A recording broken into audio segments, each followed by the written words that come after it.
this is a movie this is for Rob. One of two movies that I wanted to see, but they were sold out. Oh, They were Really? virtually sold out. I don't know why, but I couldn't see this one. So, Rob, yeah, let's talk about Aubrey Plaza and Emily the Criminal. Yeah, let's go with another feel good. So uh, at Aubrey Plaza, obviously, indie darling, and shout out to the home state of 302 Delaware. So have to. Um, she plays one of, what is it, 42.9 million people right now who are suffering under the crushing debt of student loans.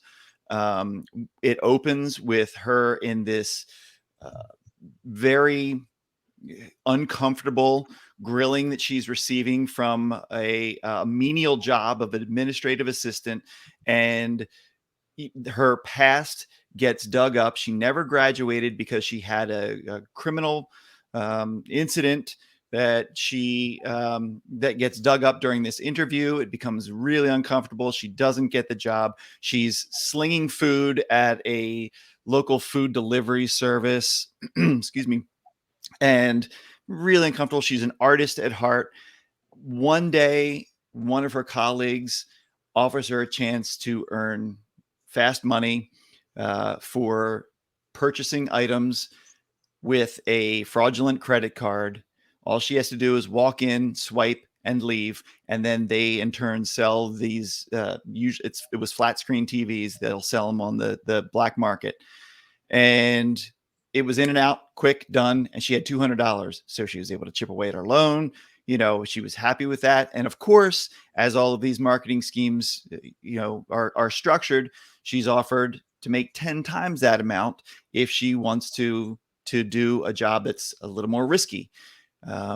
That almost goes sideways, but in the process of doing this, she ends up befriending one of the two Lebanese brothers who have this business, this credit card business, played by Theo Rossi, who's just fantastic. And they develop a friendship despite the job going poorly.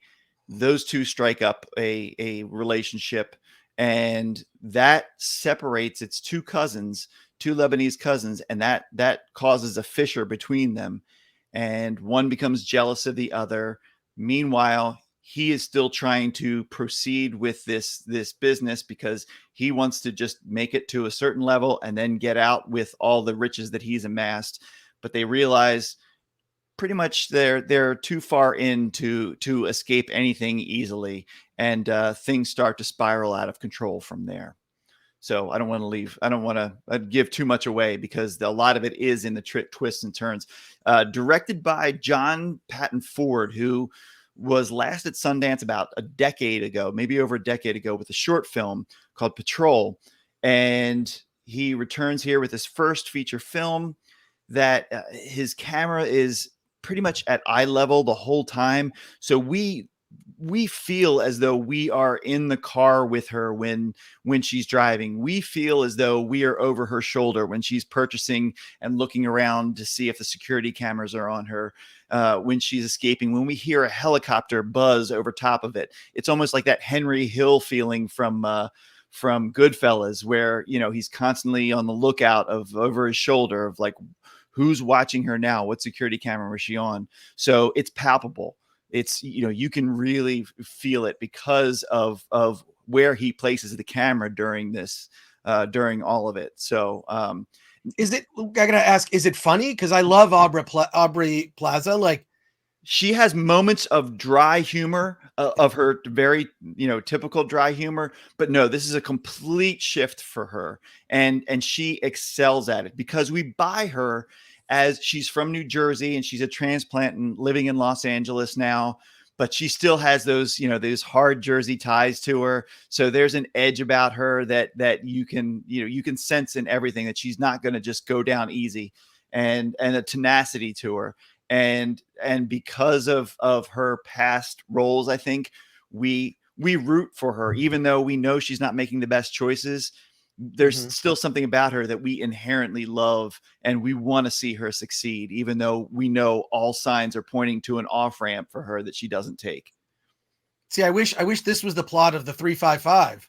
It could have been women trying to get their student loans paid off. Yeah. That would be somewhat relatable. But anyways, but I love Aubrey Plaza, but it sounds like your review or your thoughts about this is it just okay? Like what? No, I would say that for the first 2/3 of it, it builds up such tension and suspense. And I don't know what that was. Maybe I have a security camera somewhere.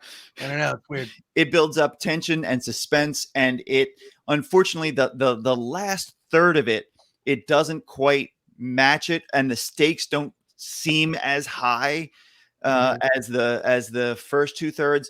That said, it's still worthy, and it's worth seeing solely for her performance and that of Theo Rossi. I think both of them together and independently are so good in this, and it's great to see her branch off into another territory where I think she could excel very easily. This could be, you could see this kind of being like a Norma Ray, like a Sally Field actress. You could see her, kind of emerging as this, formerly being sunny and funny, and now going into dramatic territory.